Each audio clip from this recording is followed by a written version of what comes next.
Hello, wrestling fans of the world. It's the Real Bobby Munson, and this is another edition of Ring Respect Radio. Monday Night Raw has just wrapped up for the evening, and I wanted to break it down here for you because it was another night of fun wrestling action. And speaking of wrestling action, the gauntlet match is what started the night off, and good God, did we get wrestling tonight? It was well over an hour long. I don't know what the end running time was of this entire piece of wrestling, but what a great way to start off the show. I mean, often there's complaints about, there's too much talking, too much promo type stuff. And tonight we were given a lot of wrestling, especially on the go home show for Elimination Chamber. Match started off with Roman Reigns taking on Seth Rollins. A great performance by both men, and with the surprising Seth Rollins victory, Roman Reigns out first in the evening. The last we would see of Roman Reigns for the rest of the night. Very surprising there. Indeed, a lot of people predicting that Roman Reigns will be the one to win on Sunday. And yet he was the first eliminated here tonight. So very surprising choice of booking. But it would lead to the amazing performance by Seth Rollins, something that needs to be shown a level of respect from everybody who is a fan of professional wrestling, because what that man put his body through tonight was nothing short of remarkable. He then took on John Cena, the next entrant into the gauntlet match, and Seth Rollins managing to defeat Cena and then go on to take on Elias. He would not get past Elias, but Seth Rollins' total running time inside of the gauntlet match ended up being an hour and 5 minutes, which the announcers kept saying is possibly the record-breaking amount of time for somebody to run a match on a Monday Night Raw episode. So, Seth Rollins, kudos to you. Hell of a performance there tonight. If ever there's a defining moment in a person's career, that was definitely one for the highlight reel for sure. So after that, Elias would then take on Finn Balor. Great back and forth with those two. Balor ends up picking up the pinfall over Elias, which then would lead us to Balor taking on The Miz. This one would end with The Miz getting the win over Balor once the Miztourage allowed for a little bit of interference, allowing that to happen. I gotta say, at the beginning, when the Miztourage were running out, we're expecting them to hit the ring and go after Balor right before this whole thing starts, and The Miz did the sneak attack from behind onto Balor. That was a great piece that they did right there. Really piqued up the interest in the entire show as well, because at this point, I mean, we've been watching nothing but pure wrestling from all these guys, so it was able to deliver something a little bit different to kind of rejuvenate you at going into this battle between the two of them. But yes, ultimately Balor comes out on top, and then I correct myself, Miz coming out on top, but then having to come to the realization that he is going up against the monster among men. Braun Strowman comes out. Braun Strowman picks apart The Miz. He has a little bit of fun out there, ends up taking the win, gives The Miz a hell of a beatdown afterwards. Braun Strowman looking strong going into the Elimination Chamber this Sunday. A lot of people would, favor somebody like Braun Strowman going into this match, but we'll end up having to see what WWE does, what triggers they're going to pull, and what they're going to do to lead up to WrestleMania. If Roman Reigns is still definitely the guy to go against Brock Lesnar in the main event at WrestleMania, what did they have planned for a guy like Braun Strowman, who has been pushed to the moon at this point by WWE recently? What would be the consolation prize for Braun Strowman? We'll find out this Sunday at the Elimination Chamber regardless. So, next up, a very large surprise, as it was announced that Jeff Jarrett will be joining the Hall of Fame 2018 class. Now, this might not be surprising for some of the casual fans. If you haven't watched wrestling since the early 90s, then it might not come off as a surprise. If you've paid attention to wrestling outside of the landscape of WWE, though, and know that Jeff Jarrett's been the driving force behind some of the competition that WWE has come up against since the rivalry with WCW back in the day. Jeff Jarrett going on to help in the creation and push of TNA Wrestling, and eventually coming out with Global Force Wrestling as well too.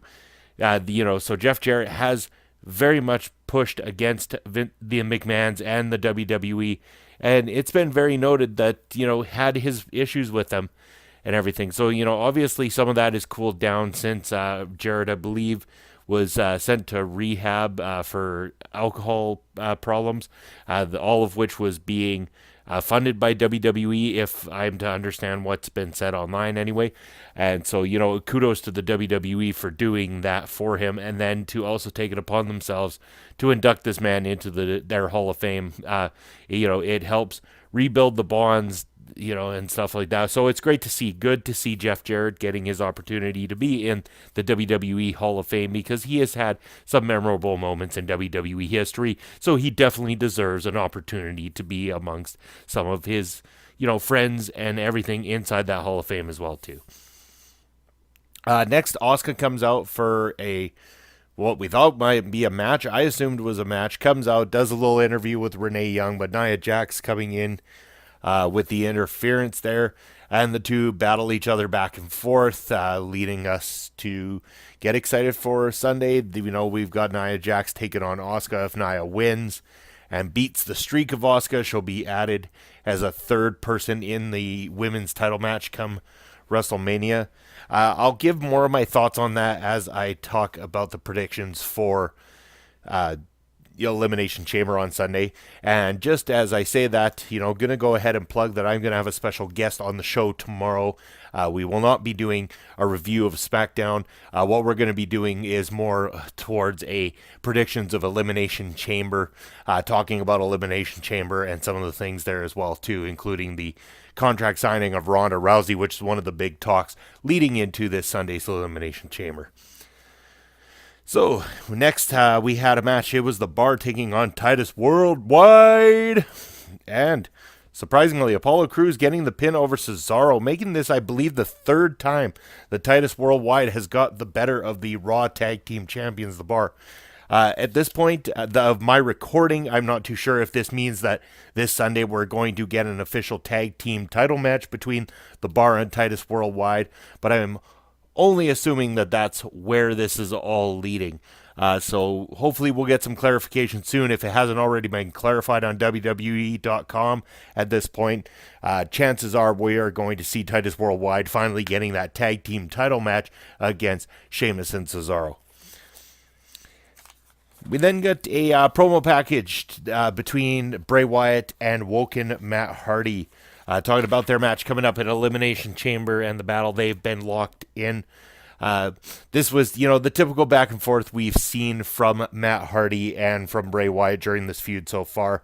It feels almost like something needs to be a little bit more edgy and dangerous. I don't mean edgy in a bad, weird, not suitable for children type way. I mean, take this one outside the box. Both these two represent very different, bizarre characters where, this is the time we would get behind and believe the obscurity of things that they've done with the Bray Wyatt character before, and add it to the obscurity that we know is possible from Woken Matt Hardy. As if you're familiar with the broken gimmick that he did outside of the WWE, you'll know that the obscurity of that character could blend so perfectly with Bray Wyatt. So hopefully we'll see something going into this Sunday at Elimination Chamber with that. Maybe they'll take it to a whole new level and maybe even lead to something that we'll see at WrestleMania, which could, be the big payoff there with this entire feud. Hopefully that's the case. Otherwise, why keep this one going at this point if you're not going to do anything special with it? So that's that. And then we led to our main event. It was 6-woman tag team action. Bayley, Sasha Banks, and Mickie James teaming up against the team of Sonya Deville, Mandy Rose, and Alexa Bliss. And yes, in the end, Sasha Banks with the bank statement, making Alexa tap out at the top of the night. Absolution then getting the better of Banks and Bayley before turning their attention to the champion Alexa Bliss, who was then saved by Mickie James.